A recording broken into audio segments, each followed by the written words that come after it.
Hello everyone and welcome back to Baby Got Booth. I am your host, Emily Rez, and today I'm here with voice actress Brooke Johnson. How you doing today? I'm good, thank you. Yes, as you said, my name is Brooke Johnson.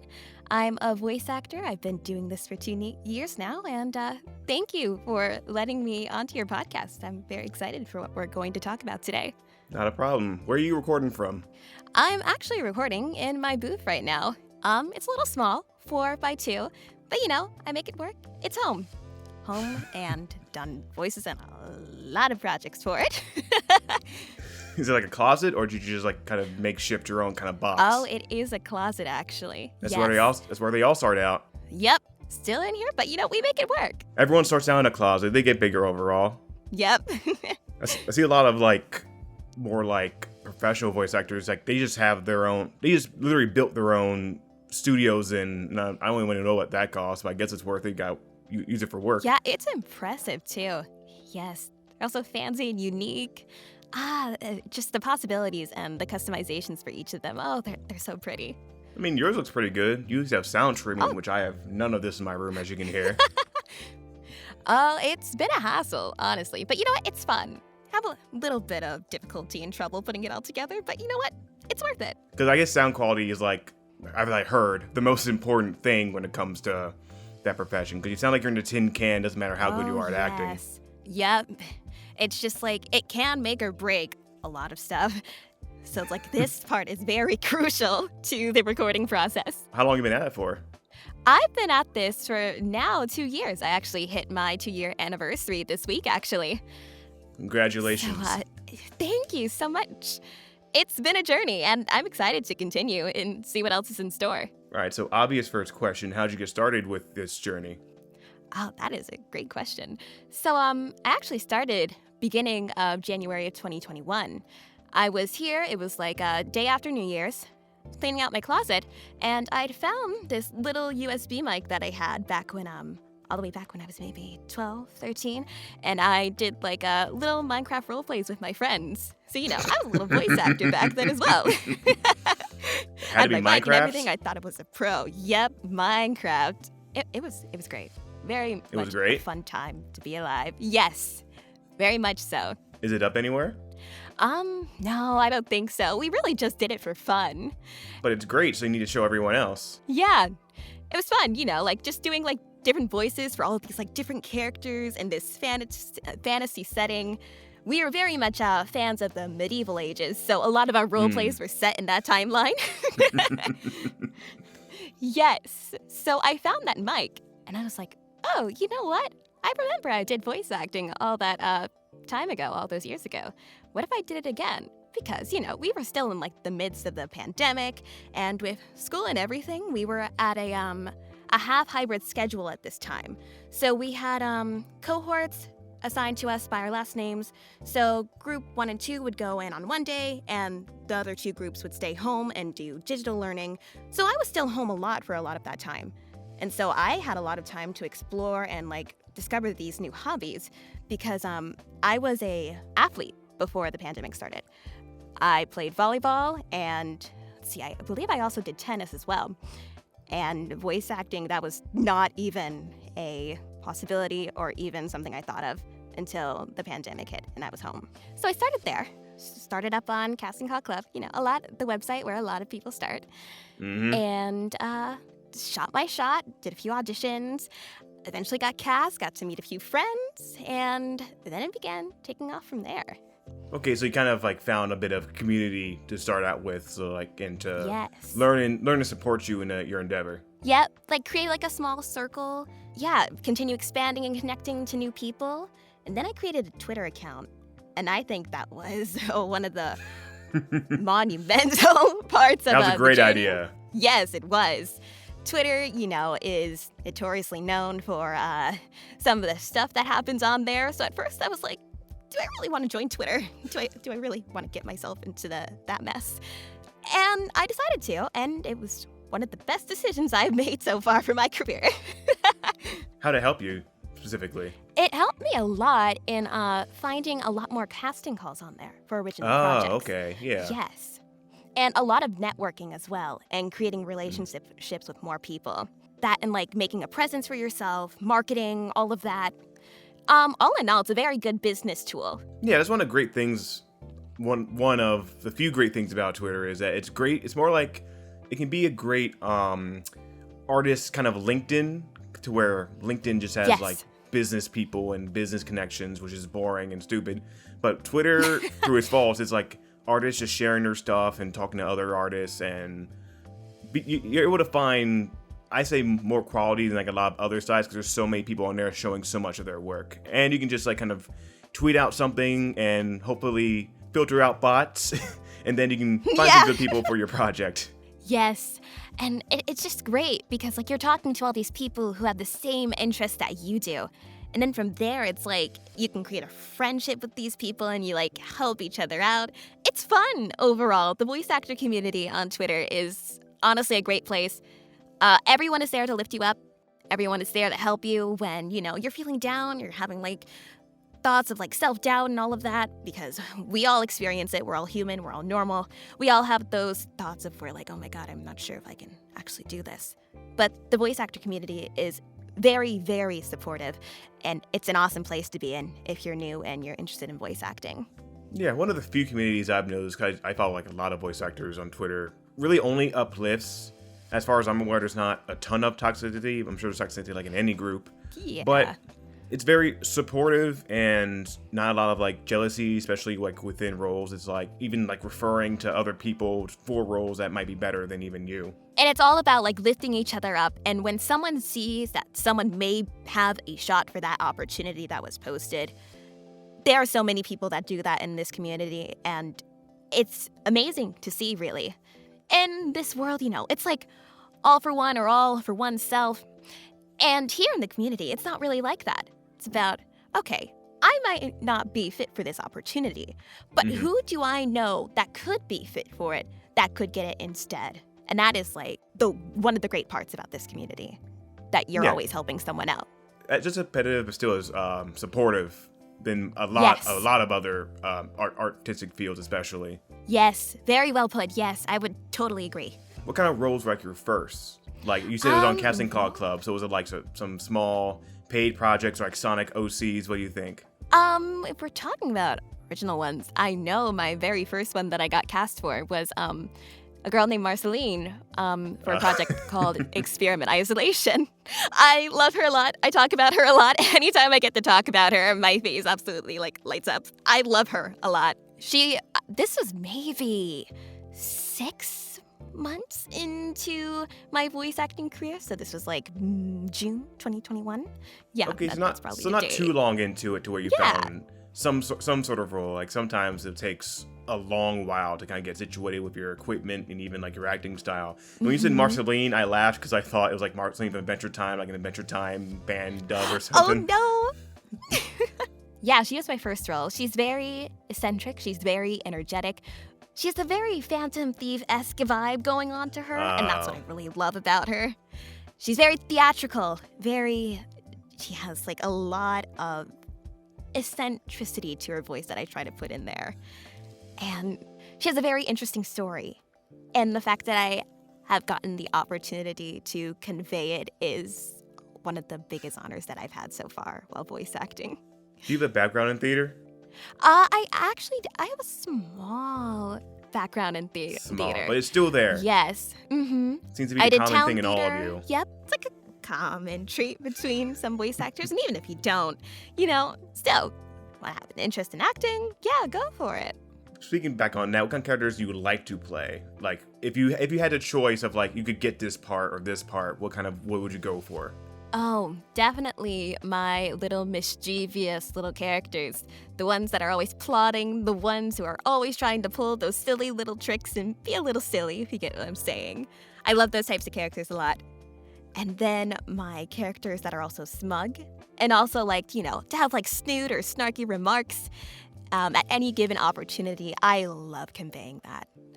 Love voicing those types of characters. Smug, sassy, confident characters, and my little mischievous and snarky characters as well. Do you resonate with that? I kind of do. I am a very smug individual. I do like making my funny remarks to my friends sometimes. Like being a little silly. A little goofy.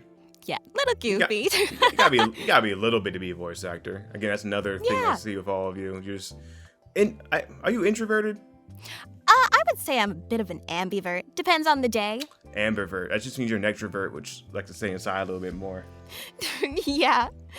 I was a little introverted around before I started voice acting, but after that, I was like, the more I got to talk to these people and a lot more of like talking and then having a job outside of this where I have to talk to a lot of people, I became a lot more extroverted after that. So You it's gotta come gotten out of your easier shell a little for me bit. to convey.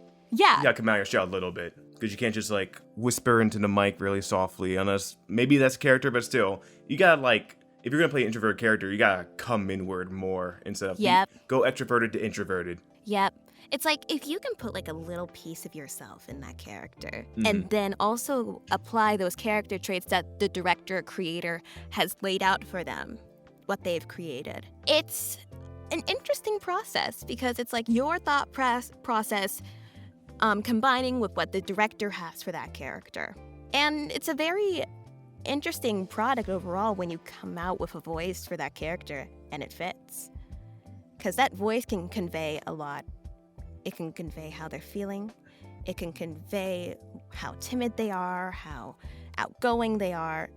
A voice can convey a lot combined with their body language and everything. It can complete a character in a sense. Yeah, very much that collaboration is very important because, of course, the director is king when it comes to like the role, but the director needs to lend credence to you and your voice and your ability and your range to kind of find that perfect median because it's hard for a director to be like, I need this exact voice and this exact cadence because if that was so, they would do it. So it's very much you and the director finding the perfect median to fit that character, not only in voice, but in like phonetics, in personality, in the way they speak or accents, stuff like that, right? Yes. There are so many aspects that can come into creating a voice, whether it's accents or like overall, like, what's the word I'm going for? How laid back or how formal they sound. All of that, like all these little quirks, all these little attributes, it comes together into creating a voice for that character you're going for. Especially when they're the little mischievous characters that you are apparently perfect for.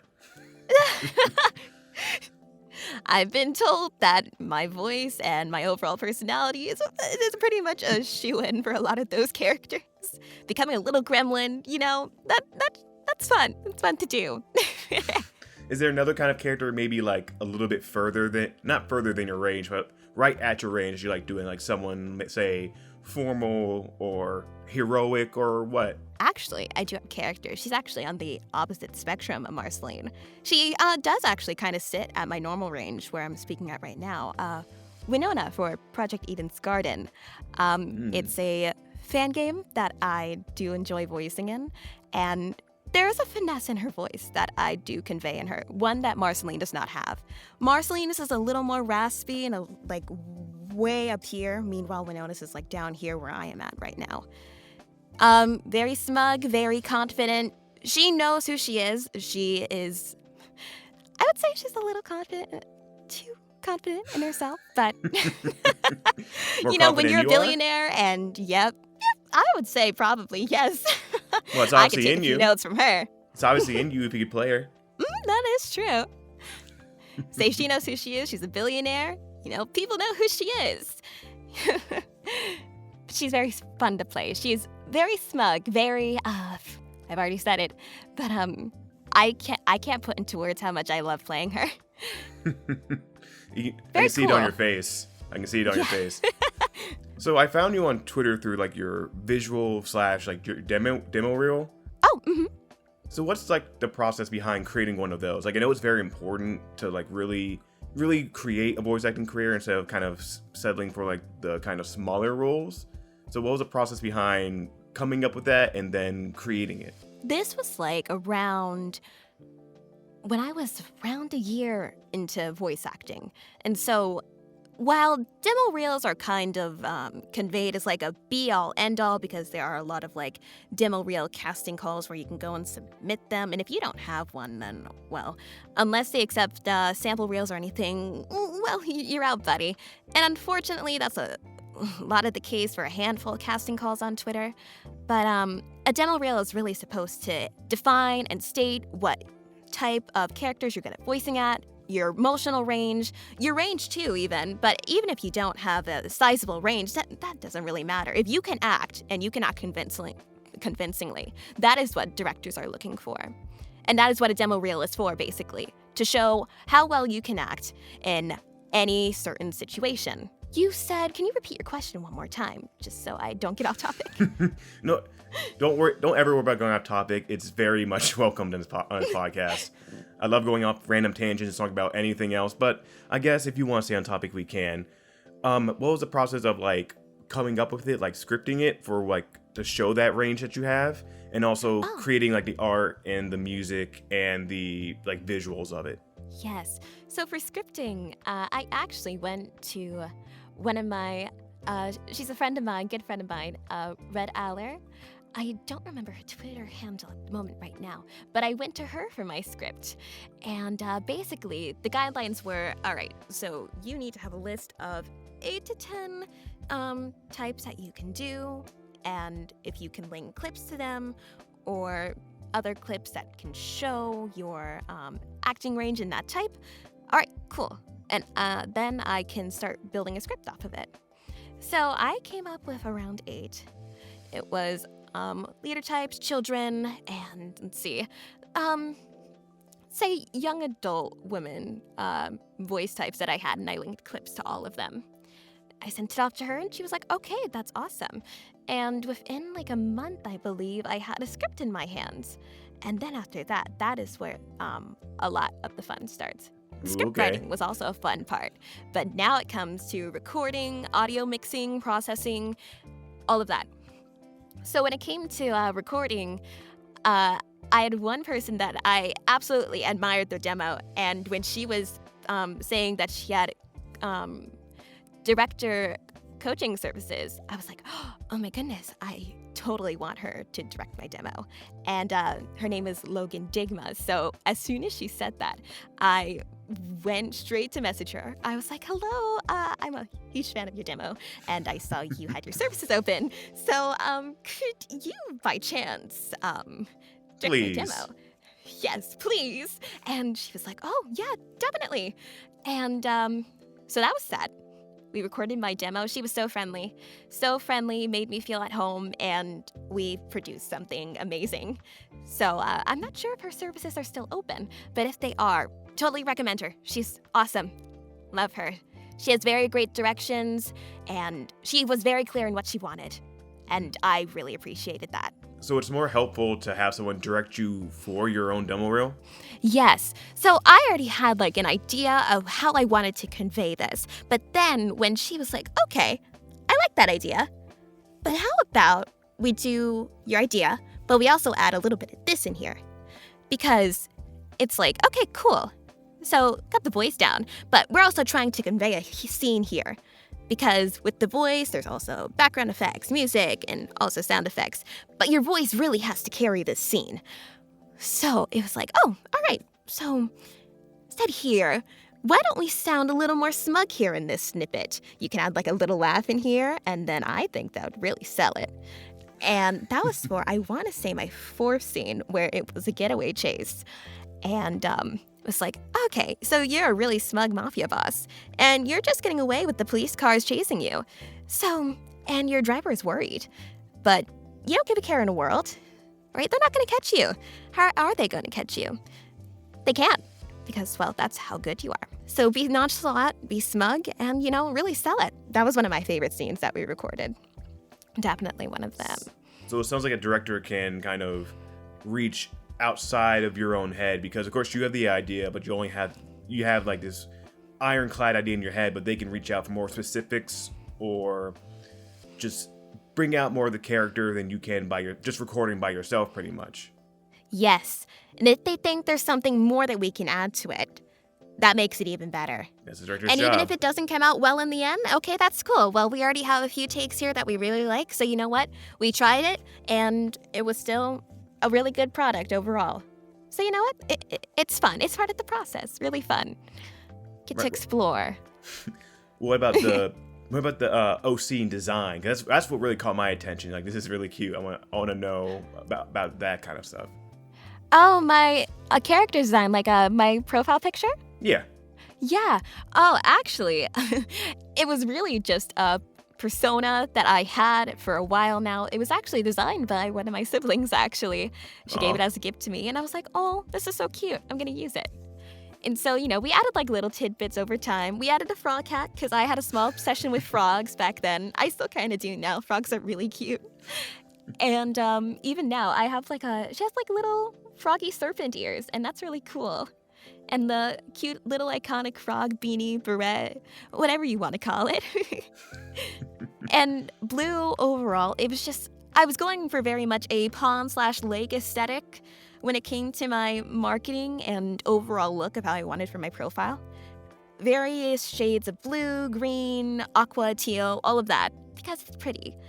And my logo, which is like very bubbly, very round almost. Yeah, I think I'm describing it right. And my logo really completes the look, and I have to thank my friend Issa for that. She came up with a logo for it, and it's absolutely perfect. I use it everywhere. I use it at every chance I get. So it sounds like a demo reel is like a collaboration in itself because you had the director. Yes. Did you mix it yourself? I did not. I went to MLA Entertainment, Keiko actually. Very good mixer. I really recommend her. She was very friendly with the mixing process. I came to her because I had no idea who I wanted to mix my demo. And thankfully, one of my friends reached out to me with her contact info details. I was like, oh my goodness, thank you. Went to her. She was really nice. And she's like, yeah, I'll mix your demo for you. And it came back to me. Absolutely. The first time I heard it, I was blown away. Even now, I'm still blown away by it. I absolutely love what she did. She took the voices of the scenes that we had, and oh my goodness, she made it so, so wonderful. She worked her magic precisely. Yes, I love your wording. Audio mixers are magicians. Like, I can say it. I'm a terrible audio mixer because sound is just sound is just not for me. I'm a good editor. I'm a good director, but anything with sound, I'm like, I'll do my best shot. And people don't notice mediocre sound. They notice bad sound, and they don't even notice good sound, to be honest, because they're like, okay, that's how it's supposed to sound. So it's like people don't even appreciate it except people like us. Yeah.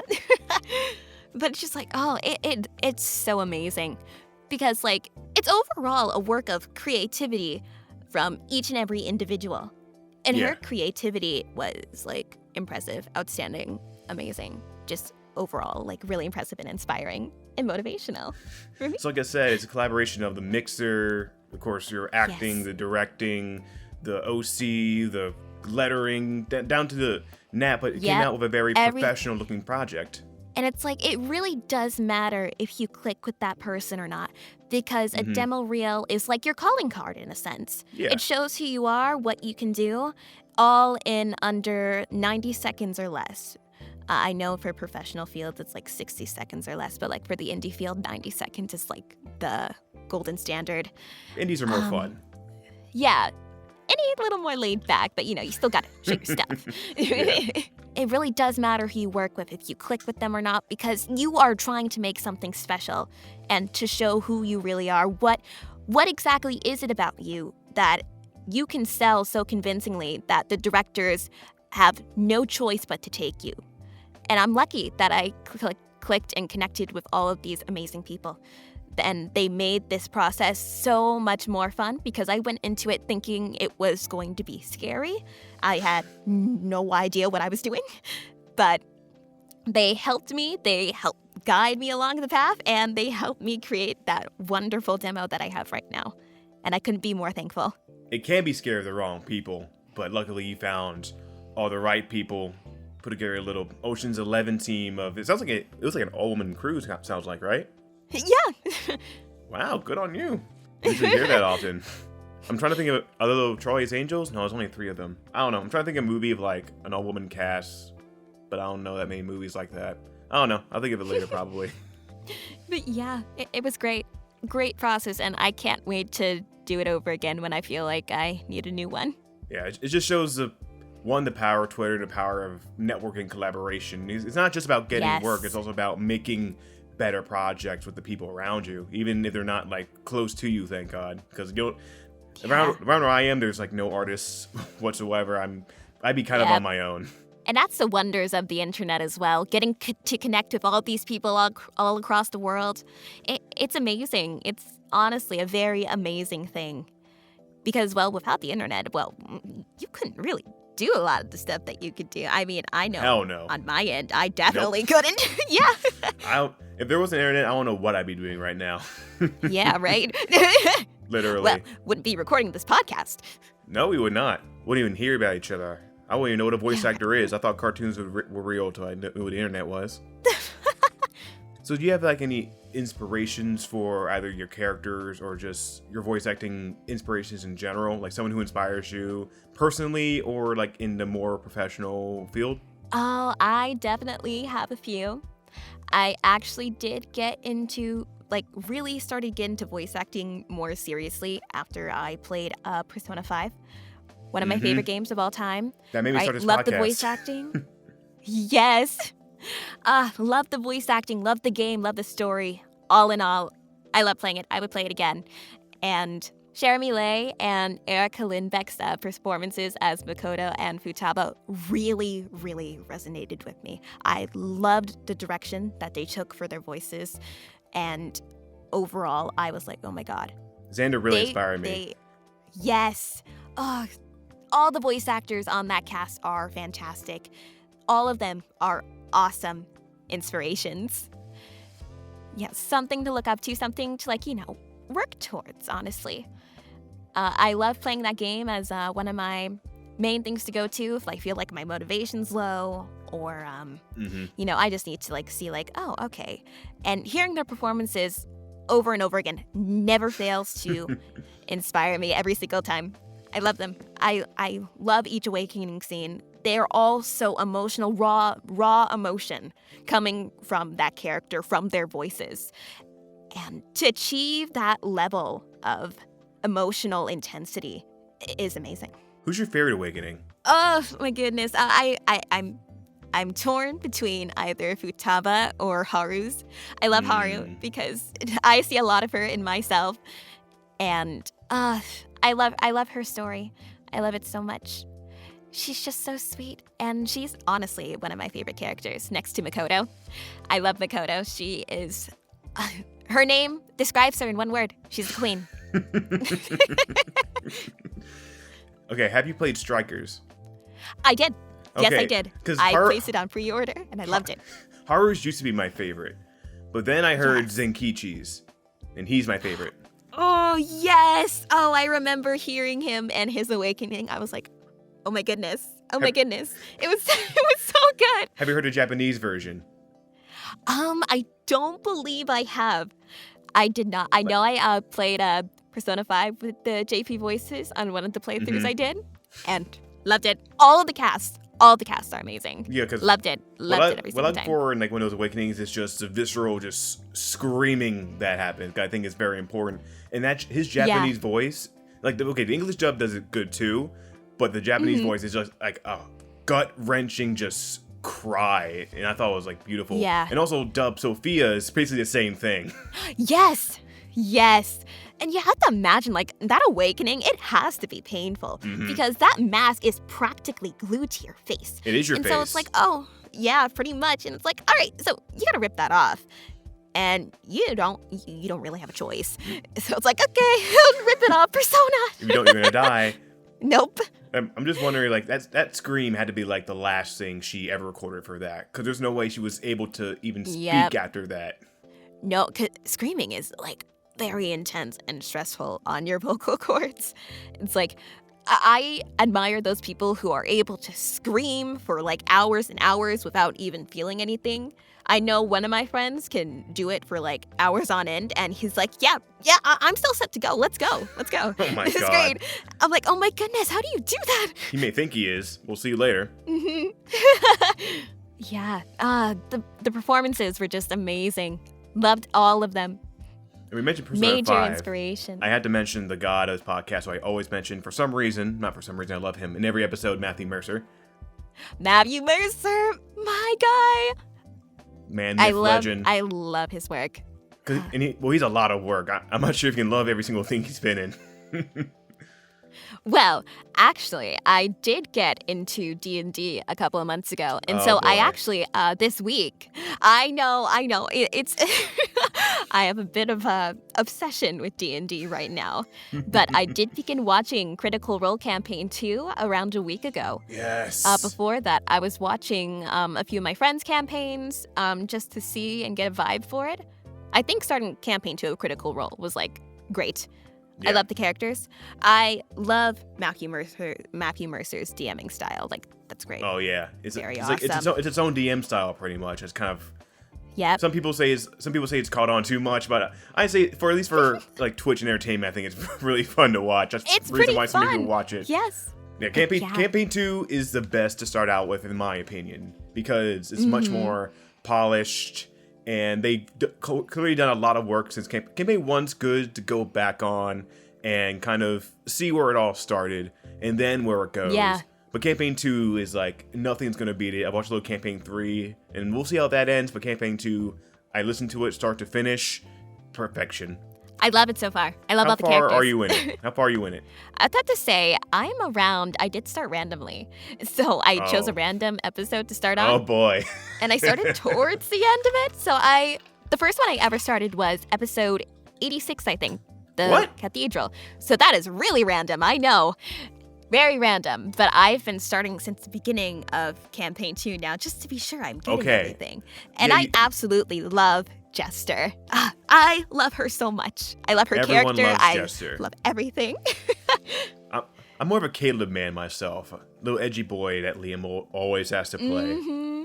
He's, again, spoilers for they're Campaign 3, he's so a little bit dynamic. better. He's a little, like, his character's a little bit well, I can't even say he's happy, because that man never makes a happy character.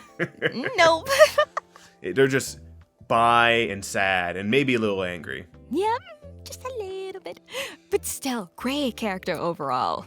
They're all very nice to listen to and to hear their dynamics and conversations. It's awesome. It's like you're there. Very great. And like improv on the spot. I love improv on the spot. Can't do it. I am not the best at improv myself. And since getting into a D&D campaign, it has helped me a lot in terms of acting on the spot with a character who is like completely the opposite of how I act.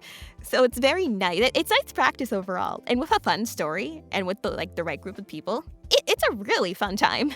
Yeah, I say it's improv light, to where at least you're playing in improv, like you're kind of switching characters on the spot. At least that you're kind of playing a singular, well, unless you're DM. The DM's like the ultimate improver, and the rest are just like right. the rest are just playing a character and what they think they might do responsibly, I guess, or irresponsibly, like most campaigns. And those NPCs, NPCs. Oh, Matt's NPCs.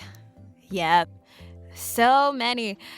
You haven't met half of them because you started so late. Oh, Jesus. But yeah, NPCs are fun. They are fun to interact with. I remember interacting with one of them in the campaign that I'm in. And he also has like a few healing abilities, but he pops this like self move on himself where it calms his emotions. Even when he doesn't need to be calmed, he like casts that ability on himself. And he's extremely forgetful, and I think that's called he's addiction. very funny overall. I think that's called an addiction. Yeah, maybe. If you don't need it, but you just want to take it, sure, okay. I'm not one to judge. Yeah, right. I'm not one to judge his lifestyle.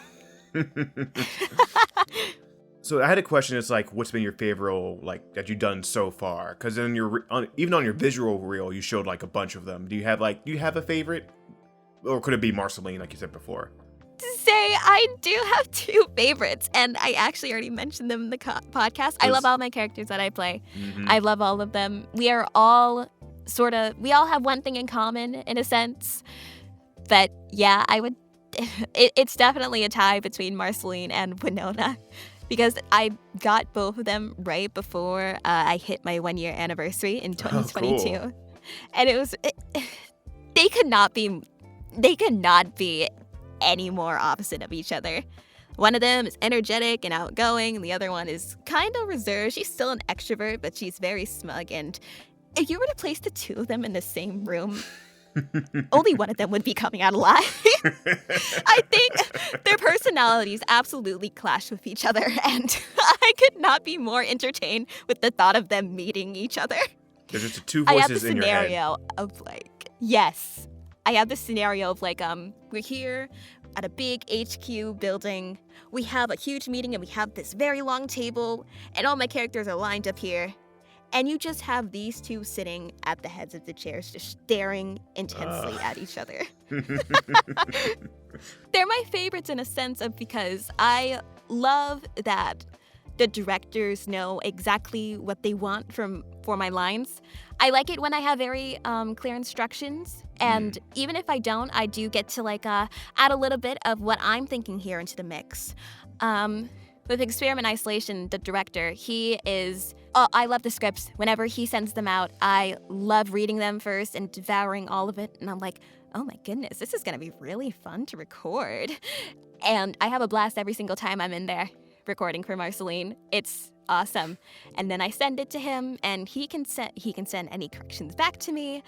But I really love what he writes and how he's able to write such an amazing story for all these characters in there. And then with Winona, she definitely contributed to my growth as an actor in this past year. Okay. Not only because of how she was completely different from what I was booking at the time. I was booking all of those little gremlins, my little high-pitched gremlins up here. My children, my gremlins, all of that. And then here I am getting cast for a young adult woman, very smug, very reserved, and very smooth talking voice, completely the opposite of what I was booking. And I was like, oh, all right. I mean, I'm excited. And getting to diversify from my normal cast type. And from there on out, as the more of, I got to book a lot of more characters that were similar to Winona in a sense over the last year in 2022. The more I got to diversify myself within those two ranges. And it helped a lot with the writing team who were overall reviewing and hearing these lines and knowing what they wanted for this trial scene. Because this trial was going to be a big part of the prologue, and knowing what they wanted for this character because of how many lines she had, and there were a lot of emotions that were conveyed in this trial. Knowing what they wanted, and I will never get tired of saying this, I love the way that they give feedback. They give feedback in the form of like audio notes and like giving like a placeholder emotion or like sentence or a way to read it. And that did wonders in helping me understand what I needed to do for my corrections. Mm-hmm. Absolutely loved it. They were extremely flexible with the deadlines. They were always just so nice. So nice with the recording process, and getting to record for it was an absolute blast. And getting to learn more about her as I recorded, and even after seeing the finished product now and seeing more of her character, and now knowing more about her that I can add into my voice next time I go to record for her. Oh my goodness, she is one of my favorite characters. It has to be. Just love her. Love her a lot. Love the writing team. Love the entire team for the process. Really, really fun overall. So when you auditioned for her, did you have any doubts of your ability to play her? Because it sounds like before you, again, play a lot of high-pitched, more chaotic kind of characters. But what made you think you could... What made you want to audition for this role in the first place? And I'm not going to say what gave you confidence, because maybe you didn't have confidence. But what inside you led to take that chance on a character that was so like what you've done before? So when I saw the casting call, I did have the same thought process then. I was like, I don't know if my voice would fit her. She seems so cool and suave, and I'm not sure if my voice can like convey that with how high-pitched I normally sound. And I was talking about it to one of my friends who was also going for the casting call, and she was like, do it. What happens? The worst they can say is no. Or not anything at all. You know what? You're right. You are so right. So I go and submit an audition. And, auditions close maybe like a month later. And then 2 weeks later, I'm here like, oh, all right. No response, all right. But at least I did it, so nothing can count me out of there, great for the experience. And then I got a callback message about it, and I was like, oh. They're like, callback for Winona. Oh, all right. Record my callback, send it out, and I'm like, all right. You know what? I did the best that I could because I was not allowed to say I got a call back for it. So I was all on my own at this point. And submitted it. Maybe around 2 weeks later, I got a message saying, hey, you got cast. I was like, oh, no way, really? And from there on out, I'm going to thank my friend for it because if it weren't for her saying, go for it, I probably wouldn't have gone for it. But I'm grateful now. Yeah. Helped me really explore my lower register because I honestly didn't think I had much of a lower register with how high I normally speak. Just really grateful for the project role and my friend overall for encouraging me to audition for her. Yeah, great lesson in pushing yourself, really. Because you can stay in a comfort zone. I don't think there's anything wrong with that as long as you're finding some success in it. But I think it's good to push the envelope and expand your range. If you don't think it or don't have it, just try and see what happens. And then the worst thing you can say is no or nothing. Yep. It's like, even if you don't think so, go for it. You're never going to know. And even if they say no, at least you tried.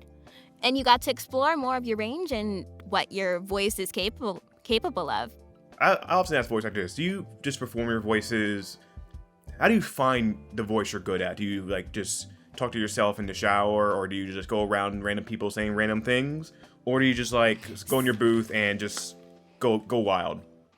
Say, it's like a combination of all those three, actually. It varies from person to person. For me, I know I talk in my car on my way to work, on my way to different places if I'm alone. Even if I'm not alone, sometimes I'll bounce off my sibling, hey, okay, what do you think of this? Do you think it sounds nice? What do you think? And even then, I try talking to people in similar pitches at work if I can. Even then, it sounds more like how I'm speaking right now when I'm talking to customers. But still, I use this voice a lot when it comes to my lower ranged characters. Shower as well, because, if you're taking a hot shower, it actually helps with the vocal cords and the steam and everything else. So you're really, they open up a lot. So getting to really explore your range there, too, is also great. And even in the booth, it's like a thought process. You are given this character's personality, or for as little as it is, or for as big as it is. You basically use your creativity, and you can maybe throw in some references, if you had a voice that you really liked from this one TV show you saw, and you want to try incorporating some of that into your audition for this character, by all means, go for it. This character, they have a backstory, they have their own emotions, their own thoughts and everything. They are a person, and your job is to convey that. So taking all these little character traits that they may have from the audition info you're given and creating a voice for them, it's a very I wouldn't say it's a difficult process, but it's more like throwing multiple ideas at the board and seeing what sticks. And then if it sticks, okay, then all right, we can build off of this. And then if you find that you're satisfied with what you built, okay, cool, that's awesome. Send the audition off, and we'll see what happens. Do you still get live auditions off Casting Club or Twitter, or mix of both? What you find nowadays? I've moved off of Casting Call Club for the most part. I audition for the occasional original project that's on there. Twitter has a lot of casting calls on there. Rosters also as well. I get a lot of my auditions from rosters now as well. And pay to plays, I haven't really dipped my toes into that field yet, only because that's a lot of money, and I'm a college student, and I don't really have all that much money to begin with. Nope. So it's yep. So I gotta either use my email, use my rosters. Also, friends who recommend you for different directors, hey, I have this friend here. If you wanna send them an audition slide or something. I don't know, that'd be really cool. And that's also helped me out as well in the past year. Building relationships has also helped as well in getting casting calls as well. Creating those genuine relationships, even if you're not getting casting calls from them. If you're friends with them, that's the great part. I like being friends with people. Yeah. And doesn't really matter what's in it for me or not, but if we're friends and they just happen to recommend me for something, oh yeah, that's really cool, thank you. Make friends, But, not yeah. connections. That's important. Yep, live by that. People can tell when you're fake. Always good to be genuine. So you're in college and a voice actor? Yes, I am in my freshman year right now, actually. I graduated from high school in June of 2022. And after that, I began taking voiceover a little more seriously. I already started taking it a little more seriously after I posted my demo reel. But now that I had like all of this time to figure out what I wanted to do, like what degree I wanted to pursue, and now that I'm staying home while also going to college, gives me a lot more time to focus on voice acting while also pursuing my degree as well. And yeah, overall, just trying to make my way into this career. So maybe when I graduate college, I'll already have like a solid spot to where I'm at, and I can continue building off of that. I mean, you already have a solid foundation so far, it sounds like. Yeah, I'm definitely trying. It's definitely a lot of thanks to the friends that I've made, and they have also helped me out. You know, whether it's like even if we're not like doing auditions, whether it's like hanging out or even like, you know, just building relationships with each other. That is like the really great part about continuing to grow as a voice actor. You're around all these other voice actors who are also in different places of their journey, and being able to talk with them and forget about being a voice actor and just being their friends for a little bit. That's a really awesome part of this entire thing. Yeah, like I said, since there's not a lot of jealousy or toxicity, it's easy to connect with voice actors of varying degrees of, again, on their journey or professional status or something like that. Because it just seems like a very friendly community of people who just want to see each other succeed or literally just talk to others about their craft, which is very important too. Yeah, definitely. Having all these interests, like a lot of my friends, we all share this bond of liking Persona 5. Go figure. And, you know, we build off of that. We play Persona 5 sometimes. Sometimes we play Yakuza. All of that. Oh God, Yakuza. Oh, yeah.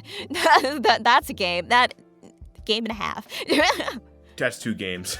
If it's a game and a half, it's 2 games. I've only played Kimui and Zero, but I've seen stuff from the other ones. I'm like, oh Jesus, this is a very Japanese game. Yep, it is. So I haven't played any of them myself, but I know that when we're in VC time, sometimes they'll like stream their gameplay. It's like, oh, all right, that's cool. That happened. Well. All right. So you have work, college, and voice acting. Do you have any interests or hobbies outside that to kind of not be always on the grind, to cool yourself off a little bit? I say, yeah, when I'm not working, when I'm not doing voice work, when I'm not doing school, I am either playing games with my siblings or I am playing D&D. Okay. My D&D was a very recent obsession. I was in BC with one of my friends, and they were talking about their campaign that they were starting in the server in like October. And they were like, yeah, we're still open to like having a few more people join. And I was like, oh, can I join? And she was like, yeah, sure. And so I created my character. It was a very new process because prior to this, I had no D&D experience. I'd only like heard of it. And there was already an ongoing campaign in that server that they were doing. And I had heard in on a few of their sessions, which was what got me interested. And now it was like, oh, okay, so I get to create a character. All right, this is fun. So I ended up creating a tiefling cleric. Her name is Larissa Astrand. And turns out of like the 9 people in our party, she's the only cleric on the team. Oh no. So You were literally a lot of combat. You were literally the jester. Oh, do you heal? yep. Do you heal at least? She's not great at healing. Oh, yes. Oh, miraculously, I happened to roll very great with her base stats. So okay. She heals very well. Thank goodness she does, or else this party would have been in a lot of trouble. We had a combat session around 2 weeks ago, and it wasn't going very well. And thankfully, I had a move in my skill set that was just what we needed at that time. And it did help the party out a lot. It's a lot of spell slots for 8 people. Yeah, it's basically my responsibility to keep the party alive in shape. Essentially. If Larissa dies, the party is probably going to follow her, not soon after. The DM was smart. He'll go after you first. I was DMing her. I was like, so, I don't know if there are any clerics on the team already, but I want to go with a tiefling cleric. Do you think that's all right? And she was like, yeah, that's cool. And then later, when her class was revealed, she was like, yeah, when you said you wanted to be a cleric, I was like, oh, thank God, because the economy would have been screwed if we did not have a healer. Not even a paladin, really? They're all just like rogues No. and fighters? We have a gunslinger, I think. Hmm.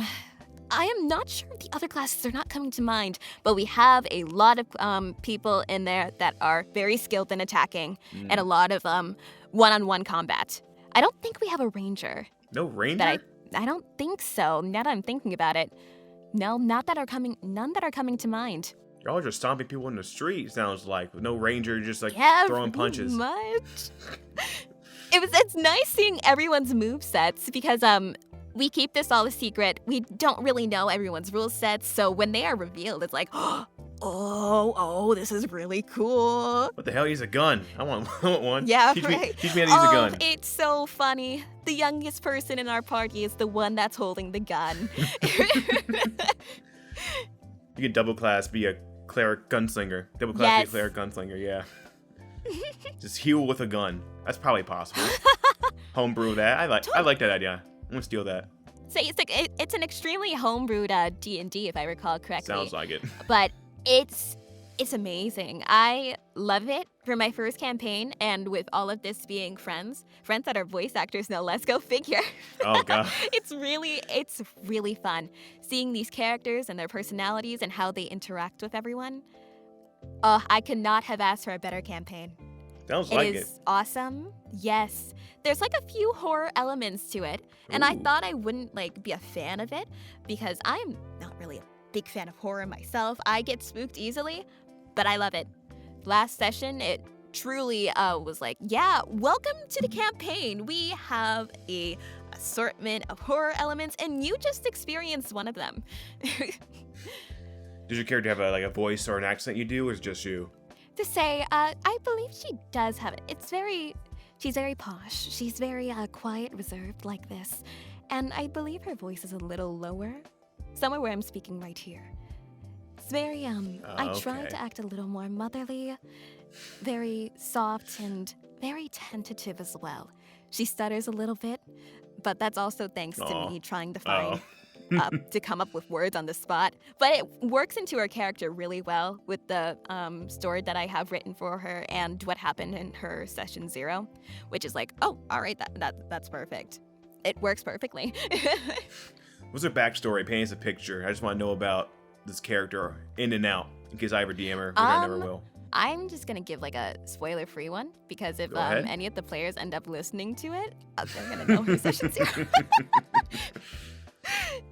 Basically, she is born to the chiefs of the head of the village of Burkton, and she lives in a continent named Pathos, and Pathos is divided into these two sections that's divided by the Crystal Crossing. On one side, we have the village side, where we have a bunch of people with truisms, or original truisms, ones that they are born with. And then we have the militia side, one that is it's a buffer side to the neighboring continent of Logos. And so these two sides, they've been at war for centuries. It's been a lot of years, tons of time, and they still have not had any solutions to cease this war. So these all these militia groups and settlements, they're here, and these villages are rotting and doing their best to stay alive. And so Larissa was born into the village side. And so she is the village that is right near the Crystal Crossing. And we have another village right here named Blackburn that is also near the Crystal Crossing. And so one day when she's 16, she meets this boy from the village that happened to get lost on his way back. So she gives him directions, and he goes back. But around a day later, her father tasked her with going to the Crystal Crossing to see the commotion that's going about. And sure enough, it's that boy that she gave directions to the other day being held hostage. And she's like, oh, all right, so let him go. And they talk. And it turns out that this boy is the head of the village of Blackburn. They soon become friends after this because both of them say that they want to see the better for this continent and that they want their villages to cease this madness that has gone on for years. And so they continue meeting up, they become friends, and then around like 2 years later, she's 18 now, they become more than friends. And so now they're like in a relationship or something. And skip forward another 2 years. Now, this is where things begin to like go awry. They always do. It's like a cold winter night, and someone knocks on the Asterin family door. Sure enough, it's a dragonborn that is like covered in cuts and a lot of damage, a lot of blood, laying on the table. Larissa, who's healer, heals him, and the family's like, okay, what's going on? How did this happen? And the Dragonborn goes, so I kind of just killed one of the Crystal Crossing guards on the militia side. I don't know personally. I don't know why he killed him. The DM probably knows, but she has not told me for the sake of the story and the campaign.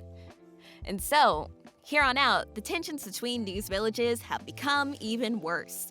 So Larissa, who is going to become chief of the village one day, she begins walking or following her father in these tasks of trying to keep the relationships between these villages somewhat stable.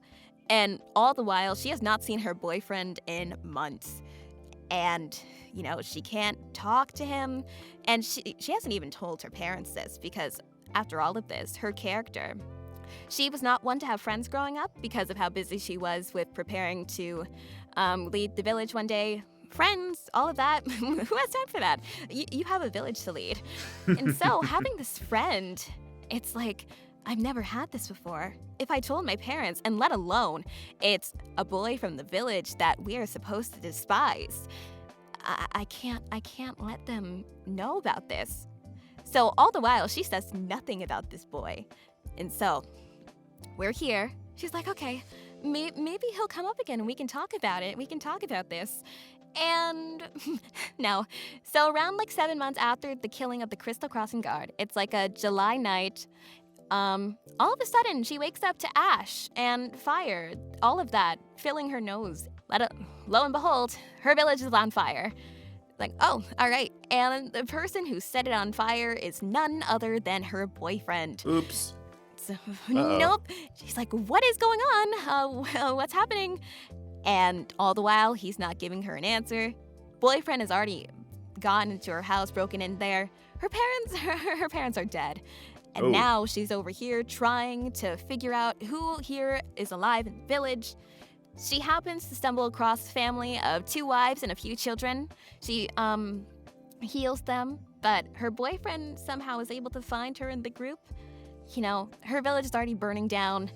There's not much left for her to do. And all the while, she's freezing up. She has no idea what's going on. She is in shock, and she doesn't know what to do. The family tells her to run because, well, the wives, they're here. They're about to be set ablaze. The children, they're over here with Larissa. Larissa and the children eventually split. That's when she runs off, and that's pretty much the end of her session 0. She gets a ticket to Logos by a very nice woman. Then, like 3 days after moving into her new home, she is called to jury duty. And that is where the campaign starts and we get to meet everyone. Jury duty? But overall, yep, jury duty. Very weird, but it was a story. That's actually genius. I've never heard, because you start out in a tavern or like in a town guard or something, but jury duty, that's a great idea. Just 12 angry men, D&D. Very nice way to start it off. So that was just a spoiler-free version of your backstory. Yeah, I tried not to give out any names.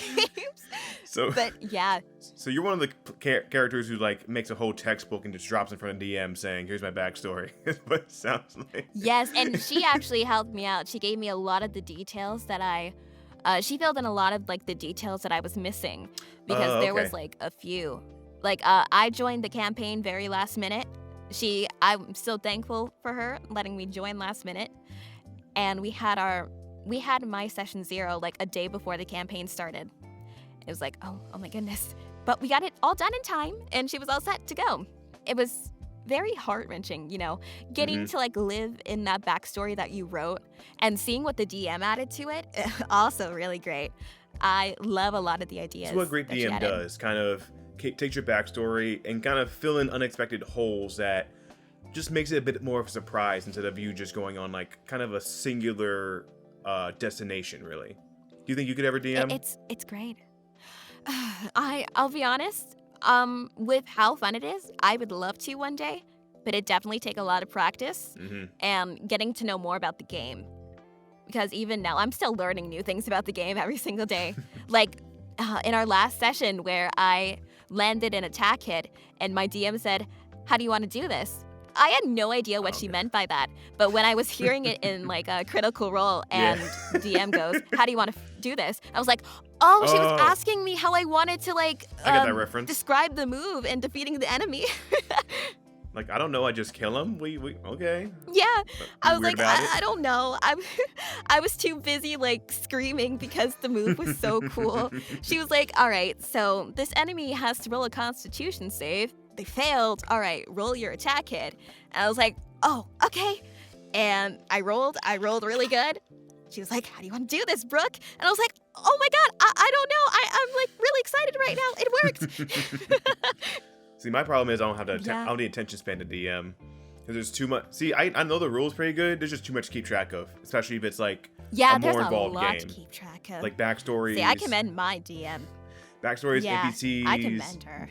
You gotta have a special kind of mind to be a DM. Unfortunately, they always say the DM. Because I don't want to say it's more fun to be the player, but it's less on your shoulders to be the player. Because you can just burn that world down and you have to deal with it.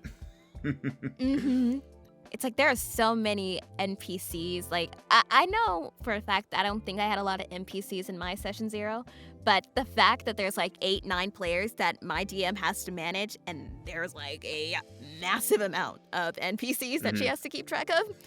Props. Honestly, props to her. That's a lot to keep track of. Yeah, special kind of person. So back to voice acting. Do you have any hopes for the new year in terms of your career, or just further beyond that, like goals or just dreams that you like, a certain series or a certain kind of character? Overall for this year, I really want to focus more on commercial training. I do a lot of character work. I love my character work, but I also want to really explore the commercial side, only because I found it really interesting. And one of my friends was able to recommend to me one of their coaches because I loved their commercial demo. Okay. And I was like, hey, who was your coach? Who directed your demo? I want to go to them because I really love what they did with your demo and how you did it. And he was kind enough to give me what he went with, the studio and the coach that he went with. And I'm planning on saving up for that and working on that this year, while also trying to book more roles here and continue working on my character work. But, diversifying myself and getting myself into more genres of VO is going to be my overall goal for this year, along with creating more connections and potentially getting that little extra walla roll in an anime. If it does happen, yippee! If it doesn't, all right, I'm going to work towards it next year. But even then, I'm very excited for what this year has for me. Because now I am finally of age. I do not have to worry about my age anymore when it comes to casting calls. Free reign. And that was it's free reign. Perfect. I love what you said there. Free reign. All right. The world is mine. Literally, you're taking everything. Yep. Well, yeah, that's smart, kind of diversifying not just your character work, but also voice work, because especially if you want to make this a career, like I assume you actually do, you want to diversify. And commercial work, of course, may not be as glamorous as anime video game work, but definitely, as I've heard from even like professional voice actors, pays a lot more to kind of help you expand further into that, because of course more money equals better equipment, more coaching, and just all that. If you could get an audition for like established series right now, do you have one in mind that you would just love to even audition for, had the chance to? Can this go for any genre? Any genre. Because I have any medium, any genre, just whatever you want to hear yourself. You would want to hear yourself in someday. All right, this is the given. If I were to ever get an audition for a Persona game, no matter how little the part, I would be very, very happy. I wouldn't matter if I booked it or not. I love that game. It helped me jumpstart my decision to start voice acting. I can't explain how much I love that franchise. I love it so, so much. Getting to work towards potentially getting on an audition for any of their games, that would be an honor. Yeah, I should have seen that coming. shows how much I pay attention. Oh, please. We talked about a lot. True. But you wouldn't want to be a confidant, right? Because being an actual lead, that sounds like a lot of work. I mean, I would be happy with any part that I would get. True. If I were a lead, oh my goodness, okay, I'll have my fun with that. There's no I will make that character my own. And even if we're an extra, I would still be absolutely ecstatic. Yeah, because I can't imagine what it's like to voice a game like Persona, or even kind of relate to Charam Lee. I forget her name. Makoto's voice actor. I keep forgetting her name. Jeremy? Yes. In Cyberpunk, where it's 1,200 lines of dialogue, and it's yeah. I know it's on a spreadsheet, but it's how do you even direct that? You're okay, say this line. That's fine enough. Next we have 600 more lines to do. Yeah. I mean, I love live direction as a whole because you get live time feedback, and it's great overall getting to hear that director's feedback in live time. I mean, oh, all right, this is nice, but could we do it this way? That is what I like. Either that or it's okay, this is really good. All right, next line. Well, you're not afraid to state your case. You're just okay, I'll do it the way you want, any way you want. No, you kind of give your voice in, which I think is very important, especially like we mentioned before in collaboration. So I'll still be being polite and all of that as well.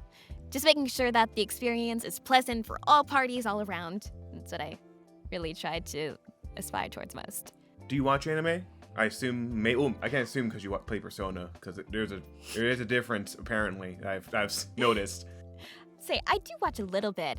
I'm not as I don't watch it as often as I did back in my freshman year of high school, where I was constantly watching episodes of My Hero Academia or all of the One Piece episodes. I don't even think I watched One Piece. You didn't watch One Piece? No, I don't think I did. Can you start? But I did watch My Hero Academia. I watched a lot of Sailor Moon. I was absolutely obsessed with Sailor Moon. Yes. I can see that.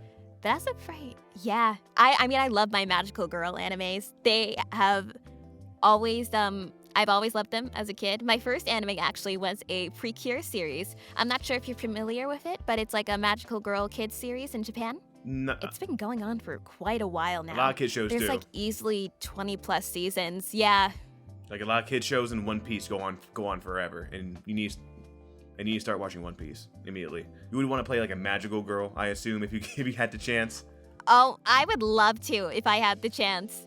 It's a lot. I have honestly the energy that goes into those attack lines, the really fancy name, super glitter mega extra happy love attack or something, and you have to say it all energetic and you're always building up your power and holding your wand or your hand, or you're doing all these silly moves while you're gonna aim it at the enemy. And it's that has to be an experience and a half. That has to be so much fun recording. Do you know who Mika Burn is?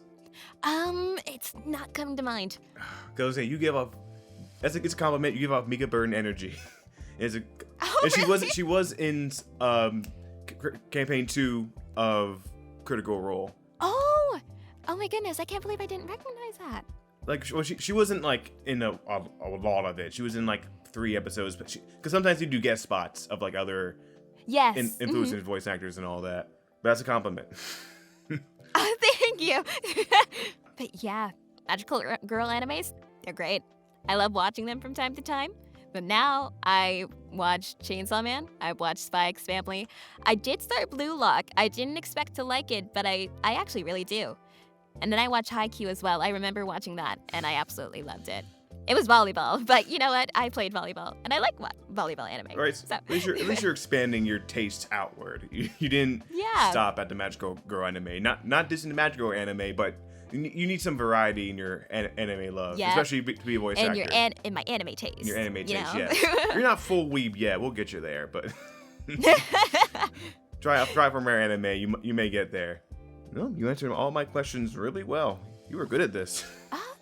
Oh, thank you. I was really nervous. I thought I was going to I'm afraid I'm going to ramble, but I guess okay, got rambling, it. tangents, always welcome. All right, this is a discussion podcast about anything. It starts off with voice acting, but we can go into D&D or Magic Girls or whatever. yes. Oh, when you said I could talk about my hobbies, I was like D&D. Yes, D&D, yes. D&D, I, D&D. If it's not D&D, it's going to be something else like nerdy or weird, which I'm into as well. So I love to hear about people's dreams and their interests. That's all I want to hear about. No, you know what? Can I turn the question back on you? Oh my god. What are your dreams and interests? What are my dreams and interests? What do you put me on a spot? I thought I was gonna hear you talk. My interests are anime, of course, content creation, video games. I would like the standard geek nerd stuff. Outside content creation's been like my main thing for a while, especially after taking it more seriously. Yeah. And dreams, oh boy. Actually, my main interests and like kind of profession right now, with your voice acting equivalent, like editing. Editing's like my big thing. Oh, yes. Uh-huh. Ooh, I like that. It's fun. A lot of people don't find it fun, but I find it more fun than others, which I guess makes me the perfect candidate to be an editor. Yeah. To each their own, basically. Of course, like voice acting has always been like kind of a side interest that, to be fair, I don't think I could ever pursue because I'm a terrible actor. I can barely do my own lines and direct myself. But I am more of a voice director because I have directed voice actors for projects in the past, and I enjoyed that process. Oh, say it's nice being like the director's seat. It's like, yeah, you're also an actor, but then when you get out of that point of view and also be put in the director's point of view, it's fun. It's very, very powerful position. Yes. You have all the power. This project that you're making, you are making Just the decisions. my vision. But it's also, like we said, a collaboration. Yep, collaboration. I collaborate with my actors. I have to, because I don't often have that clear of a vision. I have an idea, but I need the right people, and I need to meet the right people. Yes. Great turnaround. That's a nice dream. Mm-hmm. Yeah, I mean, dreams, I don't really know. It's in a therapy session. Like, it's hard. I'm just kind of going with the winds. I want to make a podcast, I make a podcast. I want to make a video, I make a video. There you go. Look at that. I have resolutions like anybody, but that's just more like content creation, edit more, do more podcasts, which already getting started. So thank you for that. Yep. No, thank you for inviting me. No problem. So we can lay down your socials, where can find you on any form of social media. Yeah, all right. So for my website, it's brookejohnsonvo.com. For my Twitter, it's also at brookejohnsonvo. And Instagram is brookejvo. No Johnson, just Brooke J. We'd love to see a consistent brand here, all right? Yes. Even though I can't. Getting those handles. I can have a consistent brand. I always change, but I'm glad you can. You'll find your success. Thank you so much. And thank you again for inviting me on here. I loved your questions, and thank you for welcoming me onto your podcast. Oh, no problem. It was a no-brainer. It was only a matter of when and if. No audition necessary. All right. So this has been BB Got Booth. I will see you all next time.